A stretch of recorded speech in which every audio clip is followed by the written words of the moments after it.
যারা এতিমকে ভালোবাসে আল্লাহ তাদেরকে ভালোবাসে। এবং আল্লাহর হাবিব সাল্লাল্লাহু আলাইহি ওয়াসাল্লাম বলতেন, আনা ওয়া কাফিলুল ইয়াতীমি ফিল জান্নাতি কাহাতাইন, আমি এবং এতিমের রক্ষণাবেক্ষণকারী এইভাবে প্রতিবেশীর মতো জান্নাতে থাকব। এই দুই আঙ্গুলের মাঝে যেমনি গ্যাপ নাই, আমার আর এতিমের রক্ষণাবেক্ষণকারী তার বাড়ির মাঝখানে কোনো গ্যাপ থাকবে না জান্নাতে। We will be neighbour in paradise. জান্নাতে এরকম আমরা কাছাকাছি থাকবো। আল্লাহু আকবার পড়েন।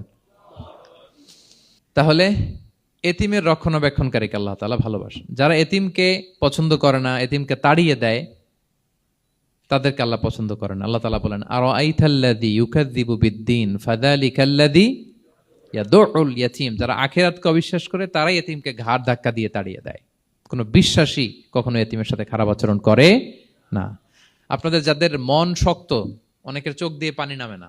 আমার এক আত্মীয় আছে, খুব আল্লাহওয়ালা।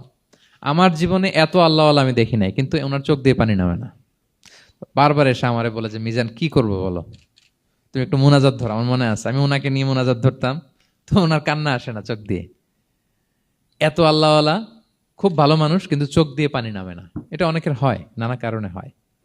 তো আল্লাহর হাবিব সাল্লাল্লাহু আলাইহি ওয়াসাল্লাম বলেছেন, কারো যদি চোখ দিয়ে পানি না নামে বা হৃদয় নরম না হয়, তারা যেন এতিমের মাথায় হাত বুলিয়ে দেয়। এক সাহাবী এসে বলেন, ইয়া রাসূলুল্লাহ, আমার হৃদয়টা বড় শক্ত, হৃদয় নরম হয় না। রাসূল সাল্লাল্লাহু আলাইহি ওয়াসাল্লাম বললেন, তাই? আতুহিব্বু আন ইয়ালিনা কলবুক, তুমি কি চাও তোমার হৃদয় নরম হোক, ওয়া তুদরাকা হাজাতুক, এবং তোমার আশা পূরণ হোক? তিনি বললেন, হ্যাঁ। তখন রাসূল সাল্লাল্লাহু আলাইহি ওয়াসাল্লাম বললেন, ইরহামিল ইয়াতীম, এতিমের উপর রহম করো। ওয়ামসা আলা রাসি, এতিমের মাথায় হাত বুলিয়ে দাও। ওয়া আতইমহু মিন তুআমিক, তোমার খাবার এতিমকে খাওয়াও। তালিনু কলবুক, তোমার অন্তর নরম হবে। তুদরাকা হাজাতুক, তোমার ইচ্ছা পূরণ হবে। তাহলে হৃদয় যদি শক্ত থাকে, কার মাথায় হাত বুলাবেন? বুলাইছেন কখনো? খুঁজে খুঁজে হাত বুলাবেন। বাংলাদেশে তো অনেক অরফেনেজ আছে, অনাথ আশ্রম, ওখানে যাবেন। সুযোগ হলে একদিন যে একটু লাঞ্চ করলেন ওদের সাথে বসে, ডিনার করলেন, একসাথে খেলেন, ওদের মাথায় হাত বুলিয়ে দিলেন, সাধ্যমতো কিছু উপহার হাতে তুলে দিলেন, আপনার ইচ্ছা পূরণ হবে আর আপনার হৃদয় নরম হবে ইনশাআল্লাহ। আর এতিমকে আদর করা মানে নবী সাল্লাল্লাহু আলাইহি ওয়াসাল্লামের প্রতি ভালোবাসা দেখানো। কারণ আমার নবী এতিম হয়ে বড় হয়েছেন।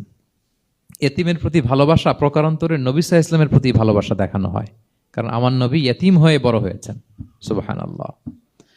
কিন্তু তার বিপরীতে আমরা সমাজে কি দেখি? এতিমের মাথায় হাত বুলানো তো দূরের কথা, এতিমের সম্পদও খেয়ে ফেলে অনেকে। হ্যাঁ, এরকম আছে না? এতিমের সম্পদ দেদারসে গিলতেছে।